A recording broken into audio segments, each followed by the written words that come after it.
E conta pra nós, como é que é um campeonato de sommelierie?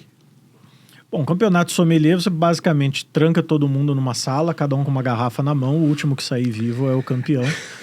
Não, o campeonato de sommelierie, ele busca avaliar todos os aspectos envolvidos na sommelierie, teóricos e práticos. A estrutura das competições internacionais, que ela é mais completa do que a da competição nacional, você tem numa primeira fase a prova teórica, por escrito, que não é só de vinho, é de tudo que envolve a sommelierie. Então é vinho, é destilados, é cidra, é cerveja, é saquê, é chá, café, charuto, whatever. Então você tem uma prova teórica pesada sobre isso. E você tem degustação de vinho também às cegas por escrito, para você descrever o vinho e identificar. E você tem também bebidas destiladas ou não alcoólicas, só para identificação, né? Que dá uma prova curta, 3, 5 minutos, só botar no nariz e dizer o que é. Cada uma dessas provas tem uma pontuação. Normalmente tem uma provinha prática rápida também, né? Por exemplo, no último Mundial era fazer um serviço de um Riesling para 2 pessoas em 2, 3 minutos ali. Era uma garrafa com aquela tampa de vidro, né? Com o Vinoloc. E é isso. Cada uma dessas provas tem a sua pontuação, classifica para uma próxima fase. No caso das competições internacionais, essa próxima fase é uma semifinal, né? Que daí foram 19 candidatos. E aí você tem, de novo, prova teórica, e aí você tem provas práticas de serviço, de novo, simulação de serviço, e degustação às cegas outra vez, mas daí oral. E, por fim, classificam 3 para uma final. E a final ela é toda uma simulação de serviço de restaurante, uma prova toda prática, que vai envolver decantação, serviço de espumante, serviço de aperitivo, sugestão de harmonização, correção de erros de uma carta de vinhos, degustação às cegas, provas de serviço diversas, como por exemplo abrir uma garrafa Magnum de champanhe, servir 16 taças, todas no mesmo nível, sem voltar para servir a taça depois que você já saiu dela. Então é um conjunto de tarefas que envolvem tudo aquilo que o sommelier precisa para atuar no restaurante. É claro, é uma competição. Então é tudo aquilo que o sommelier faz no restaurante de uma forma exagerada. Com o relógio na sua cabeça, com a pressão, com o jurado, com o público, com câmera. Então é um outro tipo de pressão.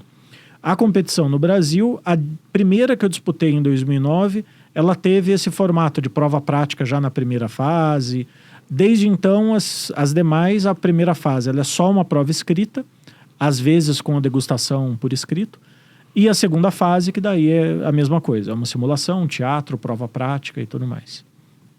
Eu acompanhei uma vez uma na ABS, é bem tenso, né? Eu imagino que a da ABS é até fraquinha perto dessa que você está falando internacional, né? É que no Mundial, primeiro, você está competindo com sommeliers que vêm de países que não têm tradição e que você sabe que são candidatos que estão ali para aprender, mas você está competindo também com os sommeliers mais qualificados do mundo.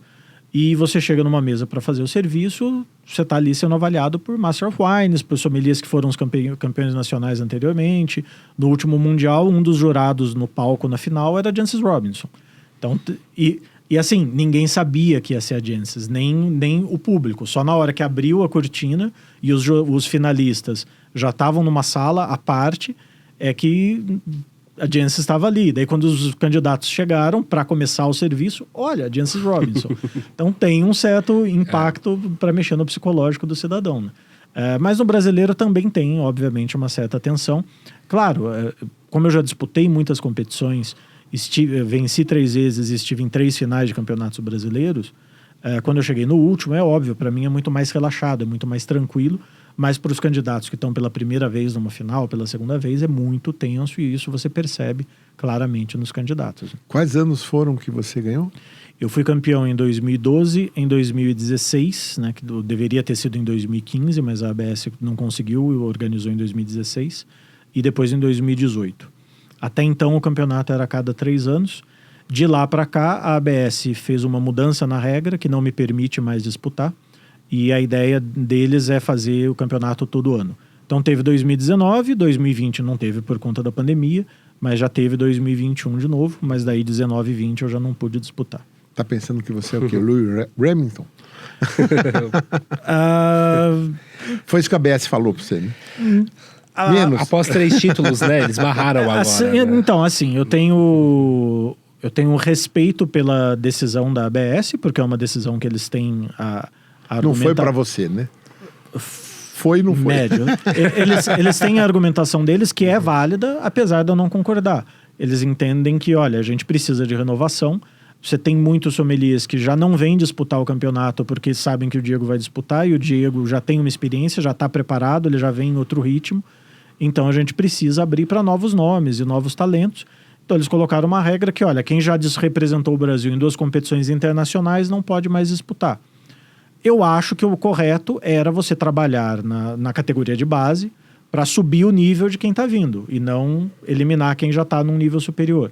É a minha opinião. A ABS, como colegiado, teve uma opinião diferente, porque eu não concordo, mas respeito, porque no final das contas é assim que funciona. Ainda estou lá, sou professor da ABS, dou as minhas aulas, fui jurado na final do Brasileiro 19, entreguei o troféu para o próximo campeão, porque é assim que funciona, né? Gostaria de estar disputando? Óbvio que eu gostaria. Adoraria estar lá disputando, mas, enfim, as regras são outras.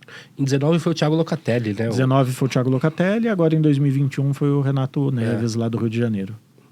Conta um pouquinho para quem está assistindo a gente, vocês dois aí que já participaram. O Vini participou, né? Eu participei ano passado da ABS Brasil. E tropeçou na parte de serviço, né? Porque não está no restaurante, né? Não, e foi a primeira vez e é justamente isso, é a pressão, né? Então, no primeiro dia é uma prova teórica e aí você realmente tem perguntas muito abrangentes, né? São 60 questões, se eu não me engano, mais algumas questões dissertativas. E aí perguntas sobre charuto, sobre saquê, uma série de coisas. E assim, mas até fui bem na prova teórica, fiquei até feliz. Depois eles falam o resultado, né? A minha nota eu tirei nota 8 ali, foi uma nota boa, até considerando o tempo. Já tem mais de 3 anos que eu não atuo em restaurante. E no segundo dia vem a prova de serviço. E a prova de serviço do ano passado, ela foi um pouco diferente porque, assim, até então não havia plateia, né, nos últimos anos nessa prova. E no ano passado tinha plateia. E quando você vai ver a plateia, era todo um pessoal que estava esperando para a prova do concurso do melhor sommelier do Brasil. E ali tinham grandes professores, tinham grandes figuras ali do mundo do vinho, e isso já te dá um certo susto, né? Aí vem o Dânio Braga, que é quem apresenta, né, e é quem conduz a competição com toda uma elegância. E aí você fica pensando, puta, né, meu, Dânio Braga. E aí você vê na mesa, eu tinha que servir um espumante pro Arthur de Azevedo. E aí depois na mesa do serviço, em que você tem que fazer uma harmonização de um prato, de um menu, né? E fazer o serviço de um vinho lá fake, que no caso era um Chateau Margaux, acho que 89, uma coisa assim. Mas que era fake, né? Não era exatamente um Chateau Margaux 89. No meu primeiro paulista era um Chateau Latour 82. Era um Latour 82? Na verdade, um Salton Classique Cabernet. No meu era um Terraza, Terraza que eu acho que patrocina a competição, né? Mas vestido de Chateau Margaux, né? E aí na mesa, para fazer o menu, o serviço, você tinha vários mestres ali também, o Mário Teles, vários professores ali da ABS, e isso te dá uma pressão. Você fala, caramba, né? Há pouco tempo atrás eu estava aprendendo com esses caras, agora vou ter que servi-los. E aí o professor Mário Teles, ele veio com umas pegadinhas assim, bem... né? Qual que é a uva tinta mais cultivada na Áustria? Você fala, puta, né, meu? Na Áustria. Aí você tenta lá, tal. Ah, tudo bem, obrigado. Aí depois ele me perguntou, poxa, mas tem uma diferença entre o whisky, acho que é o Canadian River e o americano, que era um whisky que tem uma diferença no centeio. Eu nunca nem tinha ouvido falar daquele whisky. Você fica... E aí você começa a entrar em parafuso, isso começa a mexer com você, né? Porque você fala assim, poxa, naquele momento ali você se sente... Caramba, Vini, teve pergunta então que você não soube responder. Sim, Uau! E você se sente a pior pessoa do mundo, né? E aí vem umas pegadinhas, né? Ele escuta, a variedade verdelho e verdejo são a mesma variedade? E aí você tenta dizer que sim. Só que ele tem um estudo, ele tem um artigo dizendo que não e explicando por que não e as diferenças. E você responde com convicção. Sim, é a mesma. Mas a diferença é que verdejo é cultivada na Espanha, em Rueda. Agora, essa parte das perguntas tem 2 aspectos. É claro que você responder corretamente te vale pontos adicionais. Sim. Mas o mais importante ali é testar a sua desenvoltura e o seu controle de tempo. Porque é a situação de restaurante. Você está ali servindo e o cliente está te fazendo pergunta. Então, é muito mais a questão de você não interromper o serviço, continuar fazendo o serviço, fazer bem feito, respondendo o cliente. E respondendo de forma clara, direta, convicta. Exato. Se você não sabe a resposta, não soltar simplesmente o putz, não sei, mas puxar a conversa, né? Manter o diálogo. ali com o Tentar de cliente. alguma forma, né? Exatamente. Conduzir. Essa questão do uísque mesmo, eu falei para ele, olha, vou ser sincero para você, uísque não é exatamente a minha especialidade. Eu até poderia perguntar para alguém mais qualificado aqui nesse momento, no caso, o nosso barman, e ele poderia te dar uma resposta mais assertiva nessa questão, mas ele... Porque eu falei, puta, não vou... Aquilo está sendo gravado. Então eu não vou também falar uma resposta completamente absurda, porque eu acho que fica mais feio até, né? Então, tem um aspecto do meu currículo, eu até estava comentando aqui com o Marcelo antes, que eu fiz metade da faculdade de Direito. Né? E uma das primeiras lições da faculdade de Direito é, se precisar mentir, minta com convicção. Erre, mas erre convicto. Então, nas ocasiões em que aconteceu isso no concurso, eu não tinha convicção da resposta, eu não respondi com dúvida, não. Eu cravei, não, é isso aqui, senhor. Porque no dia a dia do restaurante, muito uma questão de você não perder a confiança do cliente. Você perde menos a confiança do cliente se você der uma resposta convicta, porém errada, e de 15 minutos depois você verificou no Google e você vem e traz uma resposta... senhor, olha, eu me equivoquei. Na verdade, é isso daqui. Do que se você... aí você perde a confiança do cliente. Então, teve um concurso que uma das perguntas era em relação ao tucupi preto, que era um dos ingredientes ali do prato. E a resposta correta é que o tucupi preto é o tucupi normal, mas ele cozinha por mais tempo até reduzir e ficar escurinho. E eu respondi, sem dúvida, olha, senhor, o tucupi preto é um tucupi feito com uma variedade específica de mandioca. Tucupi é o caldo da mandioca brava, tal, o preto é de uma variedade específica. Resposta errada. Mas eu respondi, fui e dei melhor do que virar, olha, eu não sei. Porque é uma coisa que na situação de restaurante, eu dou essa resposta equivocada, vou terminar de servir a mesa, vou verificar e vou voltar com a resposta correta para o cliente. O cliente não vai com a resposta errada para casa. Sem dúvida. Mas enfim, mas aí vem essas perguntas e você tá ali fazendo o serviço e isso vai mexendo. Foi a primeira vez que eu fiz. Então eu fiz dessa primeira vez assim, olha, eu não conheço a prova, mas vou muito leve. Eu vou principalmente com o intuito de aprender, entender, ver como funciona. Provavelmente vou errar em algumas questões, mas vou voltar no próximo ano muito mais preparado, conhecendo o estilo da prova. Só que depois no final é terrível também, porque assim que acaba a prova, e aí você vai pra plateia e começa a acompanhar os outros candidatos, você começa a pensar, puta, como que eu errei nisso aqui, meu? Mas, isso aqui eu sabia. Nossa, mas realmente, olha, não era para servir dessa forma, poderia ter servido de um outro jeito.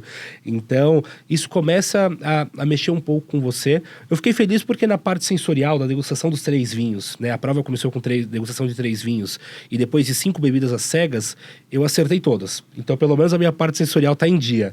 Agora, a parte do serviço, eu confesso que eu fiquei um pouco com medo porque fazia muito tempo que eu não tinha contato com isso, então eu falei, olha, na dúvida, não vou inventar, vou fazer um simples. Pode ser que não seja o serviço mais bonito ou mais impecável, mas não vou derrubar uma taça, não vou servir errado, porque isso conta pontos, né? Sim, então, sim. Nessa parte sensorial, o copo é preto, né? o copo é preto. E aí coloca-se o que lá? Na identificação de bebidas, o copo é preto. Então pode ser um licor, pode ser um destilado, pode ser uma cerveja, pode ser um chá. Teve um brasileiro que eu disputei que tinha um chá. O meu era do meio. Tinha chá de hibisco. Então pode ser qualquer coisa. A parte de degustação de vinho, às cegas, não. Aí é numa taça transparente, que é para você avaliar a cor Certo, e tudo lógico, mais. lógico. Mas essa identificação de bebidas aí é Gente, eu vou escurinho. deixar para vocês aí essa sugestão. Pega na sua casa, pega um copo, tampa ele por completo, né? Tampa uns 3, 4 copos, chega para sua esposa, para sua filha, para sua mulher, para seu marido, não sei. Quem for fazer, pede ajuda para alguém. Fala assim, ó, preenche esses copos aqui com coisas distintas, não me fala o que é e me traz. Vocês não têm noção como é difícil descobrir. Sim. No meu caso... Porque a gente é muito visual. A gente não sabe, mas tudo que a gente faz tem um apoio visual. Quando você tira o apoio visual, você dá uma perdida. Total. Eu provei esses copos lá no final. Não descobri, mas nem tinha ideia do que era. No meu foi chá de hibisco, água com gás, cachaça, absinto e azeite de oliva. E quando eu acertei o absinto, acho que eles chegaram à conclusão que eu era um alcoólatra, né? Porque ninguém chegou nem perto de achar que era um absinto. Mas... E teve gente que errou o azeite de oliva. Então, depois... E aí, isso é engraçado, porque depois que a pessoa... Pô, a viscosidade, o sabor, né? Depois que a pessoa descobre, você fica... Não, depois é muito óbvio. É. Quando me falava, eu falava, nossa, é verdade. Nossa, é verdade. Mas antes... No meu teve, no último brasileiro, tinha um chá verde, um Gyokuro, que é um chá verde premium e tal, que eu achei que era pegadinha. Falei que era água quente, água morna. Porque tem pegadinhas também, Sim, né? tem. Assim como já teve numa certificação dessa que você fez, que eu tava como jurado, que colocou água com gás na degustação às cegas de vinho. Então tinha um vinho branco, um tinto e uma água com gás. Mas era branquinha. Branquinho, uma água San Pellegrino. E teve também um saquê, mas que era um saquê doce, tipo vinho de sobremesa, assim, um saquê de colheita tardia e mais maturado, que parecia um vinho de sobremesa, era um negócio bem particular. Então tem umas coisinhas que tiram a gente um pouco do centro mesmo. E, Diego, eu não sei se no concurso internacional é assim, mas nesse concurso da ABS Brasil também, e, enfim, nas provas brasileiras, você tem que ficar atento também com a taça que você vai pegar, os equipamentos, porque é comum. Às vezes eles colocam alguma essência, colocam alguma coisa ali na taça e a taça vem batizada. Nos internacionais eu nunca vi isso da taça suja e tal, mas pode acontecer, tanto que faz parte do ritual de serviço. Você perde ponto se você não fizer isso. Quando você pega a taça antes de ir para a mesa, você tem que verificar ela. Exato. Então tem isso sim. Eu já teve campeonato brasileiro com taça com marca de batom. Já tive numa competição num mundial em 2016. Na primeira fase, a prova de serviço era servir um champanhe para 2 pessoas. E a mesa, o casal já estava na mesa, já com as taças, mas as taças estavam molhadas, porque eles tinham tomado água na taça. Então você tinha que observar isso e trocar as taças e colocar taças novas. Mas é importante estar atento nesses detalhes, sim.